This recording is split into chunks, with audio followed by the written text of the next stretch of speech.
Today I'm working on a 2014 Audi A6 with the 2-liter, just showing you a real common failure on these. A customer's complaint was the car shakes real bad. It shakes even worse when you put it in reverse, also in drive. The car just feels like it's running really rough. No faults stored. The motor mounts have failed.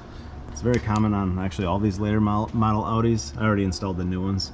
You can see up there. Usually it's pretty easy to spot evidence of the mount failing. They're fluidic mounts, so they leak.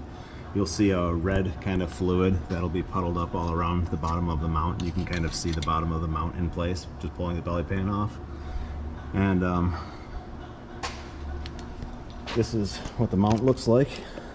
You can see that it's kind of, the fluid is all been gone. You know, it's leaked through back here. It's been leaking for quite some time, and it's completely separated. So they feel terrible when they're in this condition, and I do the job pretty often.